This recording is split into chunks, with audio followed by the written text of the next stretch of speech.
Shrimad home remedies में आपका स्वागत है और हम आपको बताएंगे महर्षि वेदव्यास द्वारा रचित 18 पुराण।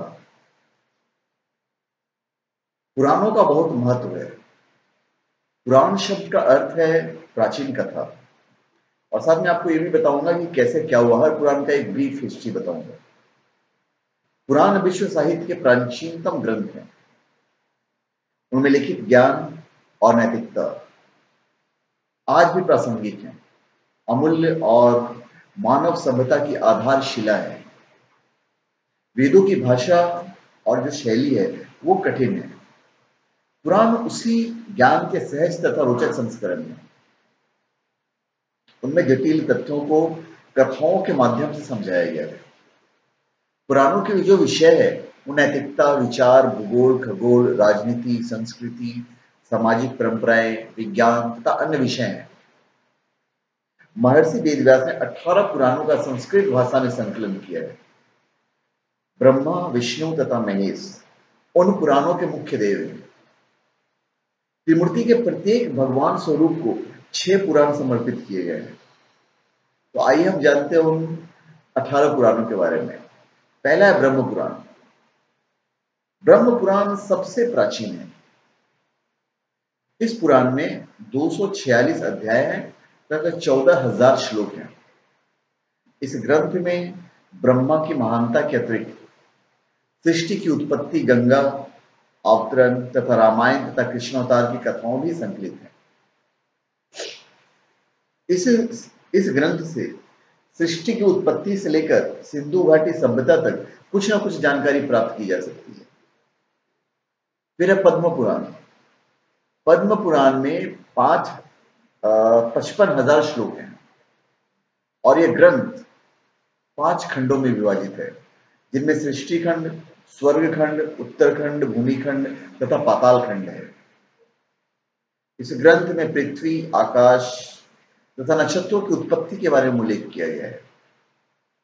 4 प्रकार के जीवों की उत्पत्ति होती है, जिन्हें उद्भज, स्वेदज, अंडज तथा जरायुज की श्रेणी में रखा गया है। यह वर्गीकरण पूर्णतया वैज्ञानिक है। भारत के सभी पर्वतों तथा नदियों के बारे में विस्तृत वर्णन है। इस पुराण में शकुंतला, दुष्यंत से लेकर भगवान राम तक के कई पूर्वजों का इतिहास उल्लेखित है। शकुंतला दुष्यंत के पुत्र भरत के नाम से हमारे परिवार का नाम जम्बूद्वीप से भरतखंड और पश्चात भारत पड़ा हुआ है। फिर है विष्णु पुराण। ये बहुत अच्छा पुराण है। विष्णु पुराण के 6 अंश हैं तथा 23,000 श्लोक हैं। इस ग्रंथ में भगवान विष्णु, बालक ध्रुव तथा कृष्णावतार की कथाएं संकलित है। इसके अतिरिक्त सम्राट पृथु की कथा भी शामिल है, जिसके कारण हमारी धरती का नाम पृथ्वी पड़ा था। इस पुराण में सूर्यवंशी तथा चंद्रवंशी राजाओं का इतिहास है। भारत की राष्ट्रीय पहचान सदियों पुरानी है और जिसका प्रमाण विष्णु पुराण के श्लोक में मिलता है। एक श्लोक है, उत्तरम यत् समुद्रस्य हिमादस्य व दक्षिणम वर्षतद भारतम नाम भारती यत्र संतति। अर्थात शब्दों में इस अर्थ है कि भौगोलिक क्षेत्र जो उत्तर में हिमालय तथा दक्षिण में सागर से घिरा हुआ है, भारत देश है तथा उसमें निवास करने वाले सभी जन भारत देश के ही संतान हैं। भारत देश और भारतवासियों की इससे स्पष्ट पहचान और क्या हो सकती है। विष्णु पुराण वास्तव में एक ऐतिहासिक ग्रंथ है। फिर शिव पुराण।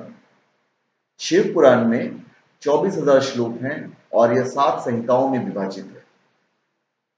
इस ग्रंथ में भगवान शिव की महानता तथा उनसे संबंधित घटनाओं को दर्शाया गया है। इस ग्रंथ को वायु पुराण भी कहते हैं।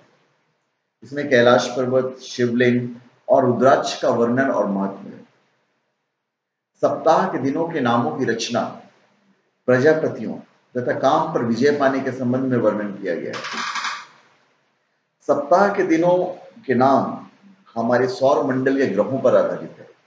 तथा आज भी लगभग समस्त विश्व में प्रयोग किए जाते हैं। फिर भागवत पुराण। भागवत पुराण में 18,000 श्लोक है तथा 12 स्कंद है। इस ग्रंथ में आध्यात्मिक विषयों पर वार्तालाप है। भक्ति, ज्ञान तथा वैराग्य की महानता को दर्शाया गया है। विष्णु और कृष्ण अवतार की कथाओं के अतिरिक्त महाभारत काल से पूर्व के कई राजाओं, ऋषि मुनियों तथा असुरों की कथाएं भी संकलित है। इस ग्रंथ में महाभारत युद्ध के पश्चात श्री कृष्ण का देह त्याग, द्वारका नगरी के जलमग्न होने और यदुवंशियों के नाश तक का विवरण भी दिया गया है। फिर है नारद पुराण। नारद पुराण में 25,000 श्लोक हैं तथा इसके 2 भाग हैं। इस ग्रंथ में सभी 18 पुराणों का सार दिया गया है। प्रथम भाग में मंत्र तथा मृत्यु पश्चात के कर्म आदि के विधान हैं। गंगा अवतरण की कथा भी विस्तार पूर्वक दी गई है। दूसरे भाग में संगीत के 7 स्वरों, सप्तक के मंत्र, मध्य तथा तार स्थानों, मूर्छनाओं, शुद्ध एवं कूटतानों और स्वर मंडल का ज्ञान लिखित है। संगीत पद्धति का यह ज्ञान आज भी भारतीय संगीत का आधार है, जो पाश्चात्य संगीत की चकाचौंध से चकित हो जाते हैं। उनके लिए उल्लेखित तथ्य यह है कि नारद पुराण के कई शताब्दी पश्चात तक भी पाश्चात्य संगीत में केवल 5 स्वर होते थे तथा संगीत की थ्योरी का विकास शून्य के बराबर था। मूर्छनाओं के आधार पर ही पाश्चात्य संगीत का स्केल बने हुए हैं। फिर है मार्कंडेय पुराण। अन्य पुराण के अपेक्षा ये छोटा पुराण है। मार्कंडेय पुराण में 9,000 श्लोक हैं तथा 137 अध्याय हैं, 137। इस ग्रंथ में सामायिक न्याय तथा योग के विषय में ऋषि मार्कंडेय और ऋषि जैमिनी के मध्य वार्तालाप है। इसके अतिरिक्त भगवती दुर्गा तथा श्री कृष्ण से जुड़ी हुई कथाएं भी इसमें संकलित है। फिर है अग्नि पुराण। अग्नि पुराण में 383 अध्याय तथा 15,000 श्लोक हैं। इस पुराण को भारतीय संस्कृति का ज्ञान कोश कह सकते हैं। इस ग्रंथ में मत्स्य अवतार, रामायण और महाभारत की संक्षिप्त कथाओं का भी संकलन है। इसके अतिरिक्त कई विषयों पर वार्तालाप है, जिनमें धनुर्वेद, गांधर्व वेद तथा आयुर्वेद मुख्य है। धनुर्वेद, गांधर्व वेद और आयुर्वेद को उपवेद भी कहा जाता है। फिर है भविष्य पुराण। भविष्य पुराण में 129 अध्याय तथा 28,000 श्लोक है। इस ग्रंथ में सूर्य का महत्व, वर्ष के 12 महीनों का निर्माण, भारत के सामाजिक, धार्मिक तथा शैक्षणिक विधानों पर आदि कई विषयों पर वार्तालाप है। इस पुराण में सांपों की पहचान, विष तथा विषदंत से संबंधित महत्वपूर्ण जानकारी दी गई है। इस पुराण की कई कथाएं बाइबल की कथाओं से भी मेल खाती है। इस पुराण में पूरे राजवंशों के अतिरिक्त भविष्य में आने वाले नंद वंश, मौर्य वंश, मुगल वंश, छत्रपति शिवाजी और महारानी विक्टोरिया तक का वृत्तांत दिया गया है। ईसा के भारत आगमन तथा मोहम्मद के कुतुबुद्दीन ऐबक का जिक्र भी इस पुराण में दिया गया है। इसके अतिरिक्त विक्रम बेताल तथा बेताल पचीसी की कथाओं का ही विवरण है। सत्यनारायण की कथा भी इस पुराण से ली गई है। फिर है ब्रह्म वैवर्त पुराण। ब्रह्म वैवर्त पुराण में 18,000 श्लोक हैं तथा 218 अध्याय हैं। इस ग्रंथ में ब्रह्मा, गणेश, तुलसी, सावित्री, लक्ष्मी, सरस्वती तथा कृष्ण की महानता को दर्शाया गया है तथा उनसे जुड़ी हुई कथाएं संकलित है। इस पुराण में आयुर्वेद संबंधी ज्ञान भी संकलित है। फिर है लिंग पुराण। लिंग पुराण में 1,000 श्लोक तथा 163 अध्याय है। सृष्टि की उत्पत्ति तथा खगोलिक काल में युग, कल्प आदि की तालिका का वर्णन है। राजा अम्बरीश की कथा भी इसी पुराण से में लिखित है। इस ग्रंथ में अघोर मंत्रों तथा अघोर विद्या के संबंध में भी उल्लेख किया गया है। फिर है वराह पुराण। वराह पुराण में 217 स्कंद तथा 10,000 श्लोक है। इस ग्रंथ में वराह अवतार की कथा के अतिरिक्त भगवान गीता महामात्या का विस्तार पूर्वक वर्णन किया गया है। इस पुराण में सृष्टि के विकास, स्वर्ग, पाताल तथा अन्य लोकों का वर्णन भी दिया गया है। श्राद्ध पद्धति, सूर्य के उत्तरायण तथा दक्षिणायन विचरने, अमावस तथा पूर्णमासी के कारणों का वर्णन है। महत्व की बात यह है कि जो भूगोलिक तथा खगोलिक तथा तथ्य इस पुराण में संकलित है वही पाश्चात्य जगत के वैज्ञानिकों को 15वीं शताब्दी के बाद पता चले हैं और अभी भी पता चल रहे हैं धीरे धीरे। फिर स्कंद पुराण। स्कंद पुराण से विशाल पुराण, स्कंद पुराण जो सबसे विशाल पुराण है तथा इस पुराण में 81,000 श्लोक हैं और 6 खंड हैं। स्कंद पुराण में प्राचीन भारत का भौगोलिक वर्णन है, जिसमें 27 नक्षत्र तथा 18 नदियां हैं। अरुणाचल प्रदेश का सौंदर्य और भारत में स्थित 12 ज्योतिर्लिंग तथा गंगा के अवतरण के आख्यान शामिल हैं। इसी पुराण में सह्याद्री पर्वत श्रृंखला तथा अन्य कुमारी मंदिर का उल्लेख भी किया गया है।